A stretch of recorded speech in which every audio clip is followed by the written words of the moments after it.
I'm a third year MFA student at Texas State. Don't know what I'm gonna read yet. Okay, I'm gonna do a poem. Do y'all know who Phil Oakes is? He was like a folk singer in the 60s, sort of not quite at Dylan's level, just below him. In the 70s, he sort of became like a tragic figure. He kind of, like after folk wasn't a popular genre of music anymore, his kind of career tanked, and he became like bipolar and struggled with substance abuse.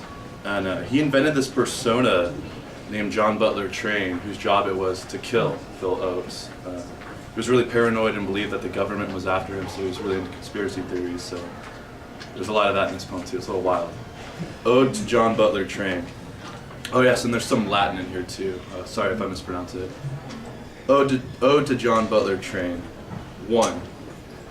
In a letter, a poet claimed, "It is wrong to say, I think," stating that instead, a person should say, "I am thought."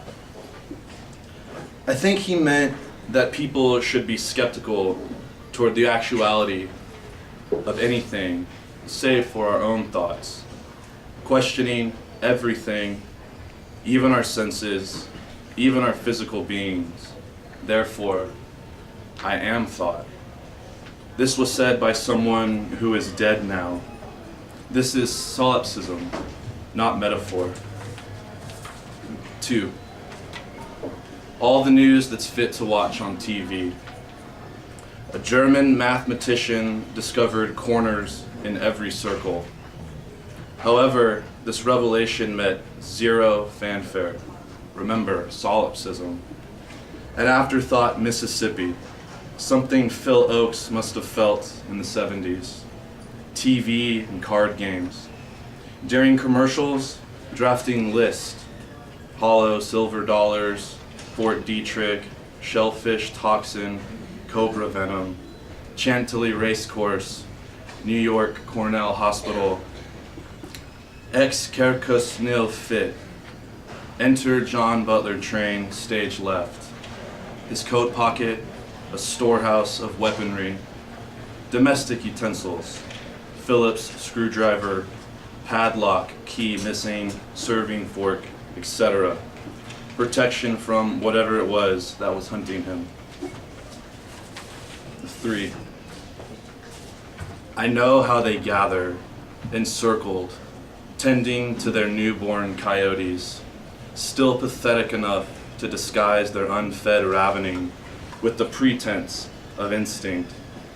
However, once full grown, they're set loose to stoop low in the bramble, waiting to prey on my birds.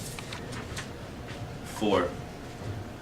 Information Correspondence Telegram, Central Intelligence Agency, Regional Logistics Department, verifying verbal documentation of the following.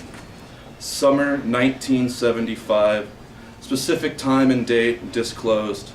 John Butler Train, right-wing operative, compromises known counterculture activist Phil Oakes. Locus delicti, Chelsea Hotel. Objective, for the good of society, public and secret, he needed to be gotten rid of. Ex Kerkus nil fit. But I'm going to kind of change the tone there. I'm going to read a love poem to my girlfriend named Amber. It's called Hey Amber. Before I start, is anyone like familiar with, he's more of a linguist. Let's say he's like a philosopher, Ludwig Wittgenstein? Yes. Okay, yeah, he like basically, I don't know a lot about him, but like what I understand is that he basically said like all we can really know about this world is what our language, like the limits of our language. Okay. So, hey Amber. Wittgenstein said the limits of language define the limits of our world.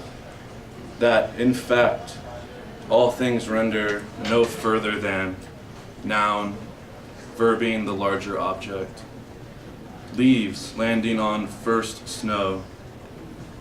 But even without words, I would love you. The tamarack does not need to know the word autumn for its leaves to turn to amber. And then one more poem. It's called April Bluebonnet Field. Thought it was fitting time of the year. Still in bloom for now, undulating like late morning light, stained a while on a new body of water. Thanks, guys.